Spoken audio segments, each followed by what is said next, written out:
అసలు మా return letter ఇచ్చినాం కానీ దాన్ని పట్టించుకోలేదు.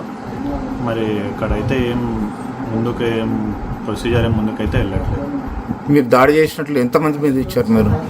అదే ఎంతమంది అని వచ్చినారు మా పైనకి, ఇంతమంది చాలా మంది వచ్చినారు అని పెట్టాము. అందులో రిటర్న్ లెటర్ రాసి ఇచ్చాము కానీ ఎవరేం స్పందించలేదు దానిపైన. అంటే దీంట్లో రాజకీయ ఒత్తిడి ఉందని అనుకోవచ్చా?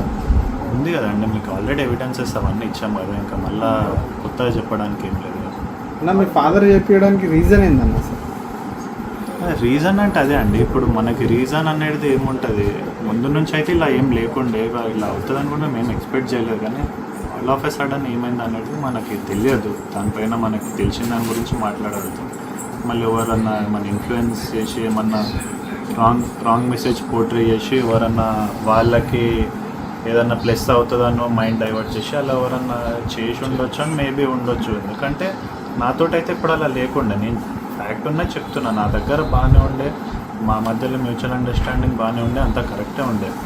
కానీ మధ్యలోకి ఎవరన్నా ఏమైనా ఇన్ఫ్లుయెన్స్ చేసి రాంగ్ పోర్ట్రే చేసి అలా వాళ్ళకి ఏమైనా అనుకూలంగా అవుతుందని అలా ఎవరన్నా మైండ్ డైవర్ట్ చేసి అలా ఏమైనా చేంజ్ చేసి ఉంటే దాని పరంగా అయ్యి ఉండొచ్చు అనుకుంటున్నా. కానీ మాకు పర్సనల్గా అయితే ఎప్పుడు ఏం లేదు. ఘటన జరిగిన రోజు వెళ్ళిపోమ్మనని ఏం లేదు. నేను ముందు నుంచైనా నేను ఎప్పటి నుంచో వస్తున్నా వెళ్తున్నా, మధ్యలో కూడా ఇక్కడ స్టే చేస్తున్నా. ఇప్పుడు ఏం కొత్త కాదు, అది వాళ్ళకు కూడా తెలుసు స్టే చేస్తున్నా ఉంటున్నా అని. కానీ ఇవాళ అదేం కొత్తగా ఏం కాదు, ముందు నుంచైనా ఉంటున్నా, ఇప్పుడే ఉంటున్నా అని ఏం లేదు.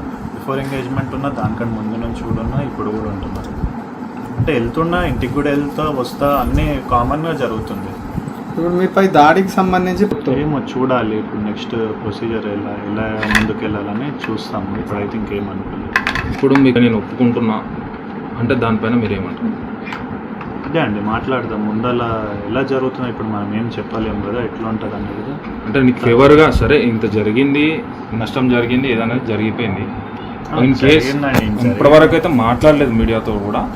ఒకవేళ మాట్లాడి సరే నీ పెళ్ళికి అయినా కూడా అంగీకరించి ఏదైనా మాట్లాడితే దానిపై మీరేమో అదే అండి చూద్దాం. ముందు ఎలా జరుగుతుందో చూసి దాన్ని బట్టి మనం ఎట్లా మాట్లాడతాం ఏదన్నట్టు తర్వాత చూద్దాం. పర్సనల్ తర్వాత ఎట్లా అవుతుందో కొంచెం కాంటాక్ట్ అయినా కానీ డైరెక్ట్ ఇంటరాక్షన్ ఏం లేదు.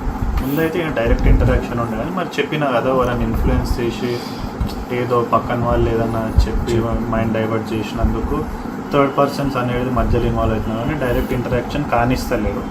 మరి అది వాళ్ళకి ఏమైనా బెనిఫిట్ ఉందేమో అందులో కానివ్వడానికి, మరి మనకు తెలియదు. థర్డ్ పర్సన్స్ ఫ్యామిలీ మెంబర్స్ ఉన్నారు, బయట వాళ్ళు కూడా ఉన్నారు, పొలిటికల్గా కూడా ఉండొచ్చు. వాళ్ళు ఎవరని అందరూ నేను చెప్పలేను కదా అందరూ.